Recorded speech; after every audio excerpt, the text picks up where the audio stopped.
Now, Billy Crudup has flown across the pond for his West End debut in a brand-new one-man show that sees him play an incredible 19 characters. Billy joins us now. Good morning, Billy. Good morning. You should be asleep. You shouldn't be on this. That's what I said. Terrible. I know. In fact, I'm not used to being in an environment like this and not standing over in the corner judging. Yeah, it's really strange. Yeah, to be here. Do you feel like at home, and is it like looking at like a black Jennifer Anniston right now? Well, I'd be having a talk with you about your attitude if that was the case.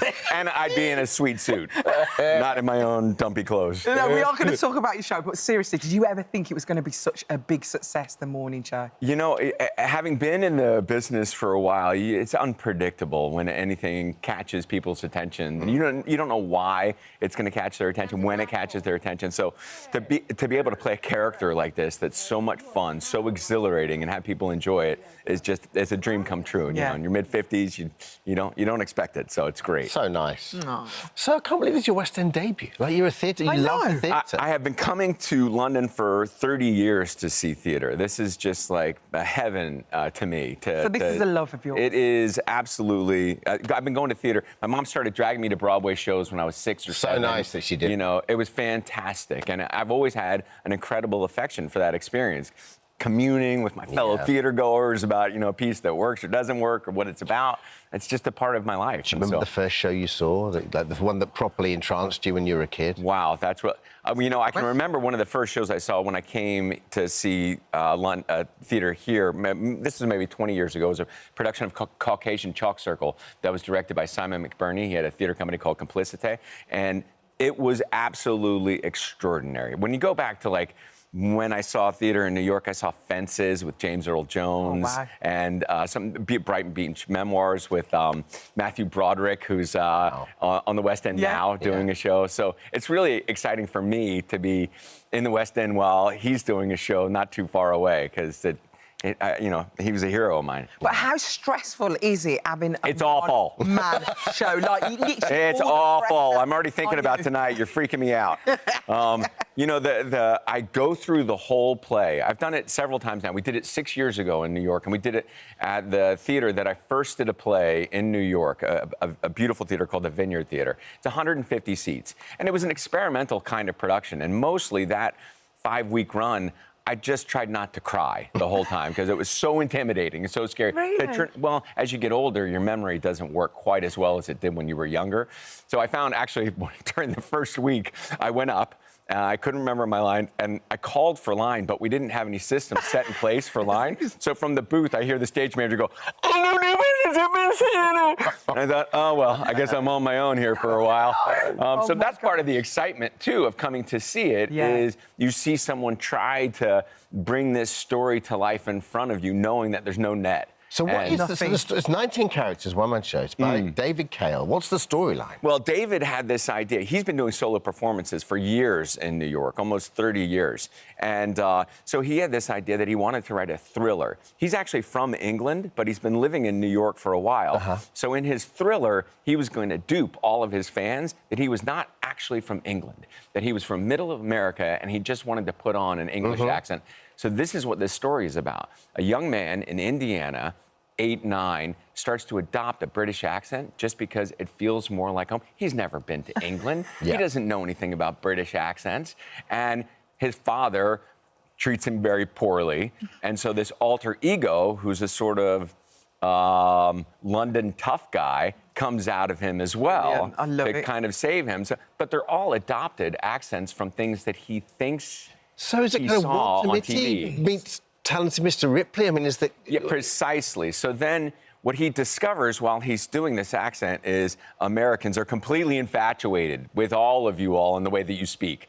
So he starts off with an English accent when his parents die, when he moves to New York, and it turns out people really liked it. And so he kind of involves himself with his whole family with this tough guy accent who's got tons of confidence, Harry Clarke is his name, and he brings out sides of them that they're waiting to be exposed, and because he's free and open, as Philip imagines all London people are. Oh, wow. Wide open, ready for love. You know, that's the way he lives his life. And so what he discovers is the Americans are like, oh, that's cool. We want to hear more of that. Right. So he becomes involved with that family. How did you find the accent? Because obviously you're married to Naomi Watts. Did she help you? Did she coach you? Well, the fact is, one of the conceits of the play is the character has never really been to England. So he doesn't, they're kind of show accents, you know. They're not chitty, chitty, bang, bang. accurate. A lot of chitty, chitty, bang, bang. A lot of early Michael Caine, yes, precisely. Coming in. All of those things. You know, there were thrillers in the 70s, 60s, 70s, Dirk Bogarde and James Mason and stuff, and those were the kinds of things that he loved. So it's all very arch, you know, the way that he speaks. You said your son's a very good mimic, is that right? My son's a phenomenal mimic. Any Eastern European accent he gets like that. I can barely do my own accent. I don't know the way that I'm speaking. I've lived in Texas and North Carolina and Florida, and I try to mimic the people around me to fit in. Didn't Jennifer Anniston come and see you? She did. This is why I'm in the morning show, really. She came and saw it, and she said, well, we've got a bunch of different characters in this. Would you read it and see if there's anything you like? And there was this one weirdo, and I said, he's interesting. And so some of the other producers were like, well, he's supposed to be a little younger. And somebody maybe who's working I can do younger. And I was like, yeah, give me a dye job. I'll show you, what do you need here? A little something. So she was literally your casting director? She absolutely was. And even, you know, at a certain point, they were like, I'm sorry, you know, you're just too young for it. And I was like, okay, fine. And then I guess they couldn't find anybody else. Like, flew me out to LA, and they were like, well, if you insist. And I was like, I do insist. I've got this guy. Trust me.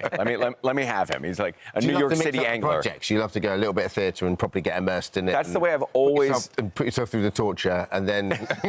Well, I've imagined myself as an actor, and when I went to acting school, they sort of instilled in you the belief that you had to be as versatile as possible because careers come and go, and there's wherever you can find the light. Yeah. And the fact of the matter is, at a certain point in my career, the best parts that I was getting was in the theater. You know, I got to originate American productions of Tom Stoppard and Martin McDonough.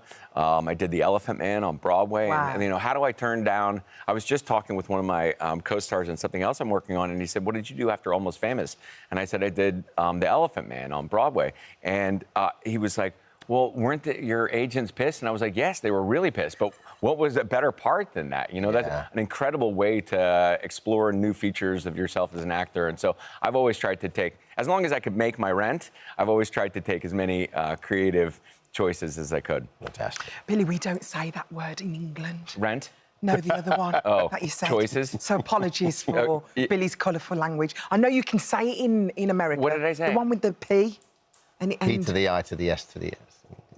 We don't say that. Oh, That's not really? Let's not labour the point anymore. Wait, is that when you're drunk? Is that? Yeah, exactly. Oh. Yeah. Oh, No, what I meant was irritated.